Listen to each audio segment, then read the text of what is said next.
Welcome to qnawire. Okay guys, this is chapter 15, problem 7. So we're given that a city wants to make an economics museum, which is always a great idea. The museum is going to cost $2.4 million to build and then have no variable costs after it's built.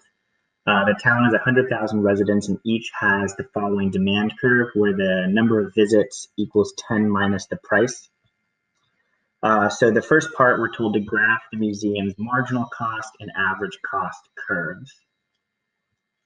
So the marginal cost, we're told that there's no variable cost associated. So the marginal cost is going to be down here. It's going to equal 0. So here's price, here's quantity, but here's also marginal cost equals 0. And so the average cost is then going to be 2.4 million divided by the number of people that go to the museum. And so that is going to be constantly decreasing, but it's going to start decreasing less and less with each person. It's never going to quite get to 0. And so this shape of a graph is characteristic of a natural monopoly. Natural monopoly. And so that's the kind of market that this is. The second part of the question is saying if the museum was paid for by a lump sum of $24 on 100,000 people, which would exactly equal the cost of the museum, and then admission were free to the museum, how many times would each person go? Remember that the demand curve was, the quantity demanded equals 10 minus the price, and if the price is 0, that means everybody would go 10 times. And so then what would be the consumer surplus?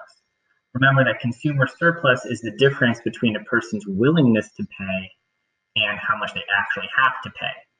So here's the demand curve for each individual person. Here's price and quantity. And remember, the price is 0. So people are going to be consuming out here. And so we have 10 and 10. And so it's going to be 1/2 of 10 times 10.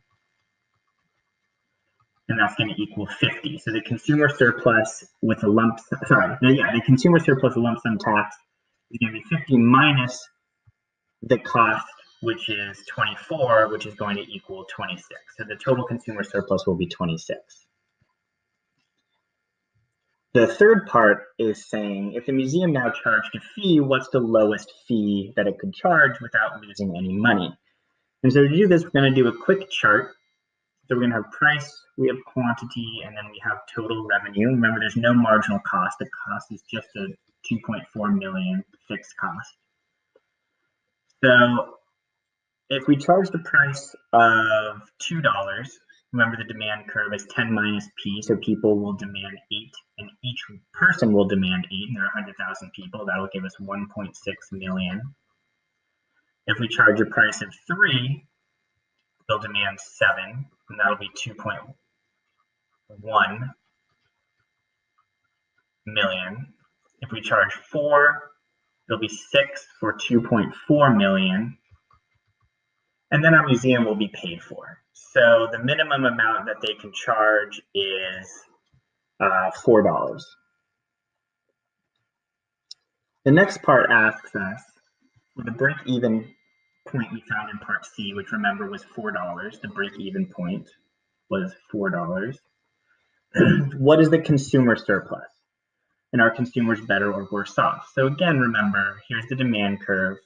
When now, instead of being charged nothing, we're being charged $4 for a price. And at a price of $4, people will consume 6. So this right here is now the consumer surplus. And so we have a total maximum price of 10 minus the price I have to pay of 4. And then the difference between a quantity of 0 and a quantity of 6, so 6 minus 0. But then again, it's a triangle instead of a square. So we have to multiply it by 1/2.